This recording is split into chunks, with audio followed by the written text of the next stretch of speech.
ሰላም ጤና ይስጥልኝ የአዌቱ ዜና አድማጮቻችን የዕለቱን አበይ ዜናዎች እንደሚከተለው አቀርባለሁ። ቻናሉን ሰብስክራይብ በማድረግ የጀምሩ ቤተሰብም ይሁኑ። ዱባይ በጦርነት የሸሹ ጎብኚዎችን ለመሳብ ቅናሽና ማበረታቻ ልትሰጥ ነው።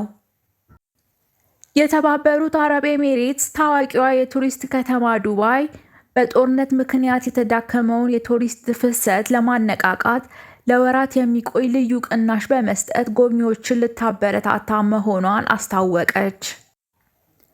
ቤተሰቦቻቸውን እና ጓደኞቻቸውን ወደ ዱባይ ለጉብኝት የሚጋብዙ የከተማዋ ነዋሪዎች ከ$800 በላይ ቅናሽ እና ልዩ መስተንግዶ እንደሚቀርብላቸው የዱባይ የመገናኛ ብዙሃን ጽሕፈት ቤት አስታውቋል።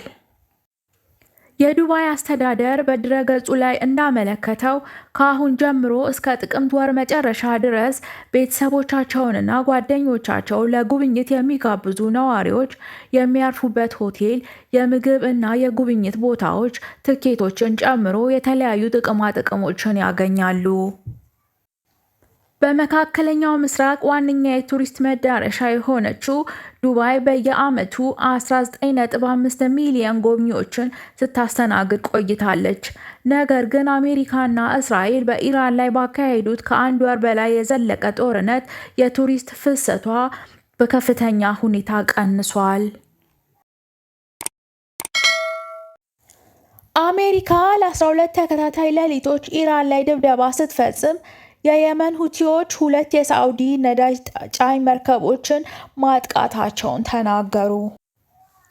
የኢራን መገናኛ ብዙሃን አሜሪካ በፈጸመችው ጥቃት 2 ሰዎች መገደላቸውን እንዲሁም በሆርሙዝ ወሽመጥ ፈንጂ የተቀበረበት የውሃ ክፍል ላይ የሚያልፍ ነዳጅ ጫኝ መርከብ በእሳት መያያዙን ዘግበዋል።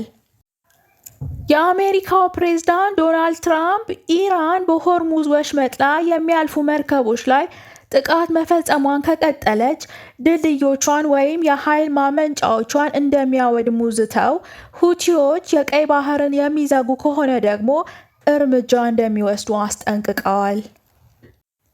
ሁቲዎች ያሉት እውነት መሆኑ ከተረጋገጠ በኢራን የሚደገፈው ቡድኑ በሳውዲ አረቢያ ላይ የባህር ላይ እንቅስቃሴ ገደብ ከጣለ በኋላ የተፈጸመ የመጀመሪያው ጥቃት ነው የሚሆነው። በአሜሪካ ከስልጣናቸው ተነስተው በኒውዮርክ የታሰሩት የቀድሞ የቬኔዙዌላ ፕሬዝዳንት ኒኮላስ ማዱሮ እና ባለቤታቸው ሲሲሊያ ፍሎሬንስ ክሳቸው በሚቀጥለው ዓመት ሰኔ ወር መታየት እንደሚጀምር ተገለጸ። የአሜሪካ ወታደሮች ጥር ላይ በሌሊት በፈጸሙት ድንገተኛ ጥቃት ማዱሮ እና ባለቤታቸውን በቬኔዙዌላ ዋና ከተማ ካራካስ ከሚገኘው መኖሪያ ቤታቸው በቁጥጥር ስር አውለው ወደ አሜሪካ ወስደዋቸዋል። የቀድሞ የቬኔዙዌላ ፕሬዝዳንትና ባለቤታቸው የጦር መሳሪያና የአደንዛዥ እጽ ወንጀል በኒውዮርክ ክስ የተመሰረተባቸው ቢሆንም እርሳቸው ግን ውንጀላውን ክደዋል። ክሱን የተመለከቱት ዳኛ ኤልቪን ሄለርስታይን የሁለቱም ወገኖች የቅድመ ችሎት አቤቱታ ለመስማት ለሚቀጥለው ዓመት ህዳር አጋማሽ ላይ ቀጠሮ ሰጥተዋል።